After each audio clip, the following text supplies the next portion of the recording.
Hey there, Tad Hargrave from Marketing for Hippies, and today's video is a conversation about consent in marketing.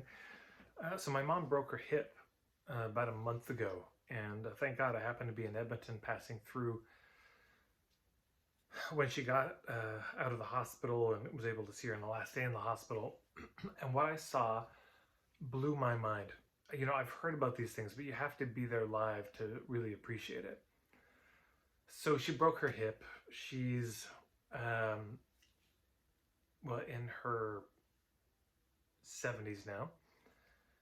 And so, of course, they have concern that she could break a bone again, and they have medications for this.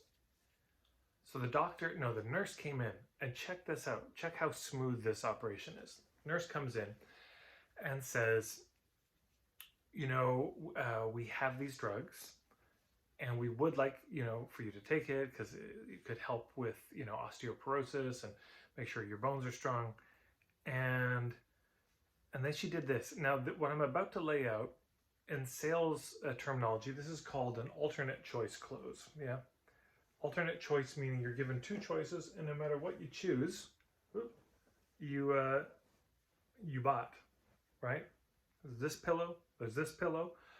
Which pillow, if you were going to buy a pillow, would it be the left one or the right one, do you think? Yeah, you know what? The left one's a better one. A lot of people go for the left one. That's how it sounds. But the way it sounded here was, we have this medication, and if you were going to get it, do you think you'd want to get an injection just twice a year, or would you want to take pills, once a week or once a day or whatever it was? So consider the framing of this. The question is not saying, it's not assuming they will get it. It's just what if. But what this is also doing psychologically is something called commitment and consistency. And Robert Cialdini wrote about this at length in his book, Influence: The Psychology of Persuasion. So this is getting my mother to commit that, at least hypothetically, taking such a medication would be a good idea, and that hypothetically she would rather do it once every 6 months. That's what she said. He said, well, I guess if I were to do it, I would do this. But this is also called future pacing. So this is getting my mother to imagine taking such a medication. So it's taking it out of the realm of the unthought and now putting it in the realm of the thought and rehearsed. Then when the nurse came back, second time, she said, and so just if I got this right, if you were going to take it, you would do it once every 6 months. Yes? So she gets her to commit to it again. And then my mom's checking out. I've got her in the wheelchair. We're going out of the hospital. And the doctor's there. And the doctor says, so my understanding is you wanted to take it every 6 months. Here's a prescription. And we just got this all filled out for you. And it's all easy to take. And so you see the transition. Would you, hypothetically? Right, hypothetically you would do this. So you're doing this. Now she said yes twice. So she's made a commitment here and a commitment here. And it's very hard to turn around. So there you go.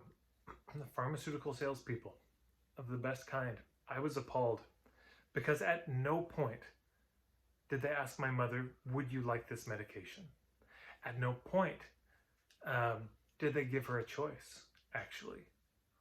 It went from a hypothetical thing to it's a done deal. Here's the prescription. So it's bullying. And I can't even tell you how mad I was. And also, they talked to my mother like she was a child. In this tone of voice, yeah, a lot of people go for every 6 months. Isn't that more convenient? The condescension was so strong, and the not entitlement, but the assumption is so strong. And this is really bullying. If somebody says they'd hypothetically do something, that's fine. I mean, I'm not saying that's a bad question to ask at all. Of course you can ask people hypothetically, but when it gets real, you have to ask them again. You say, okay, we talked about it hypothetically, but now I've got to either fill out this prescription pad or not. Let's talk about it again, because this is very real. Also, do you think they went over any of the possible side effects in any detail?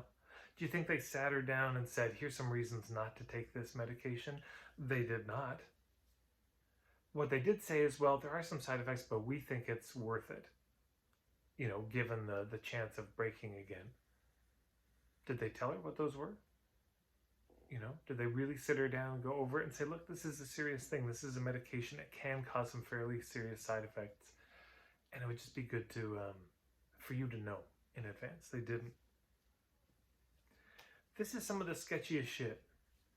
When I see people do this in business, it just enrages me. It's so disgusting. And it's rife. This is a whole culture that is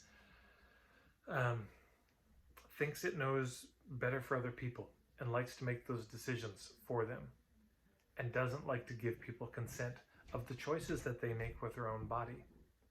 Bodily autonomy. Who would have thought? It's 2022 and doctors and nurses are still pulling this. You can tell I've got feelings about this. I'd be curious actually if any of you have had experiences with this. Put them in the comments below. Maybe it'll turn into another video. I do a compilation of some of these comments because it's just not okay in the medical field to be doing. And by the way, if it's a holistic practitioner, same thing. I've heard plenty of horror stories about holistic practitioners, so don't take this as just an attack on the modern medical industrial complex, though I could go on that attack too. But that's not what this is. So I'd be curious to hear your stories. Even if you just want some commiseration, I'd be happy to hear them. Thank you so much for stopping by. You can also follow me on Instagram at Marketing for Hippies. I'm on TikTok, and marketingforhippies.com is my website. We'll see you around.